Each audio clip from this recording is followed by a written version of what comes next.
Silencio. Calle en la presencia de Jehová. Escucha, porque el día de Jehová está cercano.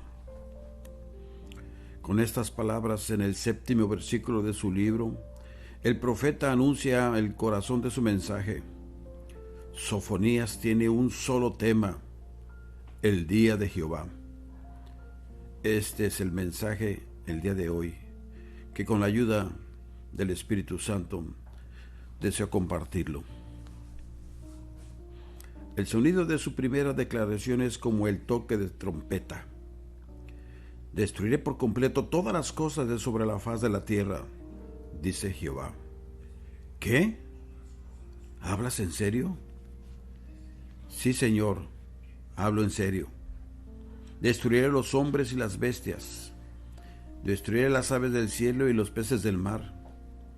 Y cortaré a los impíos, y raré a los hombres de sobre la faz de la tierra, dice Jehová.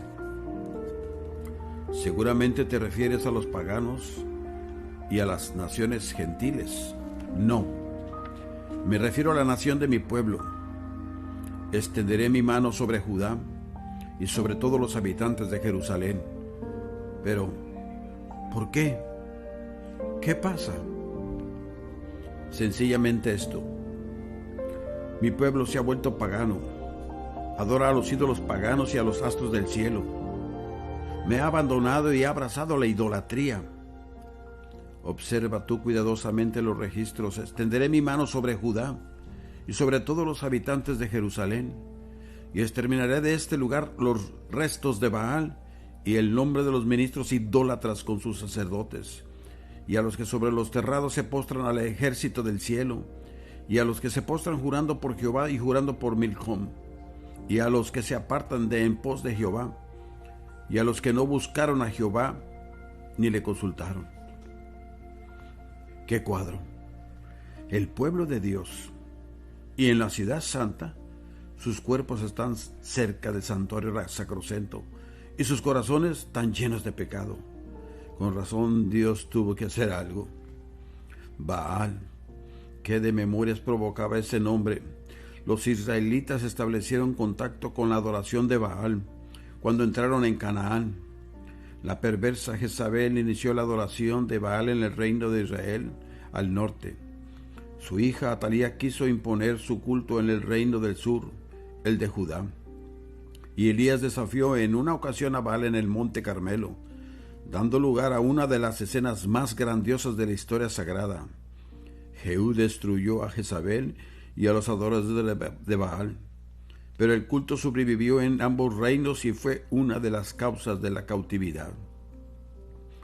Una de las características más desventuradas de la adoración de Baal era sus ritos inmorales. A Baal se le consideraba el dios de la fertilidad, y en sus templos y lugares importantes había prostitutas sagradas, quienes eran usadas para los ritos religiosos de la reproducción. Moralmente, el baalismo era degradante en sumo grado. Por esa razón los profetas de Dios lo atacaron duramente. Amenazaba destruir la fibra moral de la nación. Evidentemente, los Shemarim eran los sacerdotes idólatras de Baal. Algunos de los habitantes de Jerusalén se postraban sobre los techos de sus casas y adoraban al sol, la luna y las estrellas. Aunque era un tipo de religión más elevado en muchos sentidos que la adoración de Baal, de cualquier manera rehusaba al Creador la adoración que le correspondía. Otras personas juraban en nombre de Milcom o Moloc, el dios de los amonitas. La característica horripilante de la adoración de Moloc era la quema de los niños. La ley de Moisés prohibía estrictamente tal práctica en todo israelita, diciendo: y no des hijo tuyo para ofrecerlo por fuero a Moloc. Esto lo vemos en Levítico 18:21. Sin embargo, aquí estaban los hebreos adorando aún a este repugnante dios pagano. Dios tiene una respuesta a todo esto. Por medio de su profeta anuncia que el día de Jehová está cercano.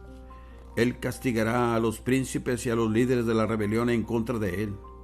La mención de los príncipes es muy significativa si tomamos en cuenta el hecho de que Sofonías mismo era bisnieto de Ezequías. probablemente el famoso rey hebreo. Enseguida encontramos una excelente descripción de lo que sucedería en Jerusalén cuando se realizara la invasión divina. Y habrá en aquel día, dice Jehová, voz de clamor desde la puerta del pescado, y aullido desde la segunda puerta, y gran quebrantamiento desde los collados. Aullad, habitantes de Mactés, porque todo el pueblo mercader es destruido. Destruidos son todos los que traían dinero. Muy vívido es el cuadro que se nos da de Jerusalén. La puerta del pescado era, evidentemente, una extensión del barrio residencial donde vivían los ricos, como lo era también la ciudad segunda. Entre ellos se encontraba Mactés, con sus mercados y enjambre de mercaderes. El profeta describe los alaridos de angustia de estos grupos cuando cae sobre ellos la vara iracunda de Dios. Pero la visitación divina no será un asunto superficial. En una de las figuras más sobresalientes de todos los escritos proféticos, Sofonías describe a Dios recorriendo las calles de Jerusalén con lámparas buscando el pecado. Dios andaba en Jerusalén para descubrir y castigar a los impíos. Los habitantes de Jerusalén contra los cuales Dios tenía un pleito especial eran aquellos que se describen como tranquilos como el vino asentado. La figura es del vino que se deja reposar demasiado sobre su sedimento hasta que se echa a perder. En otras palabras, el profeta se refería a los indiferentes, a los descuidados, a los que decían: Jehová ni hará bien ni hará mal. Pero Dios no pierde tiempo en decirles que Él está por hacer algo drástico. Sus bienes serán secuestrados como botín de guerra y sus propiedades destruidas. Sus hogares quedarán desiertos y sus viñas abandonadas. Y entonces viene la descripción notable de Sofonías del día de Jehová. Primero recalca su inminencia. Cercano está el día grande de Jehová, cercano y muy próximo. El día de Jehová está siempre cercano. Siempre que una persona olvida a Dios, lo que sucede en todas las generaciones, es de esperarse, claro, la disciplina. No siempre viene de inmediato, pero la justicia divina es inescapable. ¿Cómo es el día de Jehová? No se nos deja en duda alguna, en términos de advertencia y de juicio como tormenta. El profeta proclama el día de Jehová, día de ira, aquel día de angustia y de aprieto, día de alboroto y de asolamiento, día de tiniebla y de oscuridad, día de nublado y de entenebrecimiento. Es interesante observar que las dos últimas expresiones ocurren también en Joel 2:2. Joel, como Sofonías, las precede con un aviso de que cercano está el día grande de Jehová. Ambos profetas estaban seguros por el sentido de la inminencia del día del Señor. Ambos declaran que es un día de ruina y destrucción, de muerte y asolamiento, de tinieblas y angustia. ¿No pintaron estos hombres con luces de esperanza el cercano día de Jehová? ¿Cómo aparecerá este día? En el caso de Judá vendría como una invasión enemiga, un día de trompeta y de algazara. Tan terribles serán los tiempos que los hombres andarán como ciegos, tropezando y cayendo en las tinieblas creadas por su propia desobediencia. La muerte los alcanzará en la matanza general hasta que la sangre de ellos sea derramada como polvo. Los ricos no podrán comprar su libramiento, ni su plata ni su oro podrá librarlos en el día de la ira de Jehová. Dios no acepta cohecho. El día de Jehová, tal y como se describe aquí y en todos los profetas, es el día de castigo divino.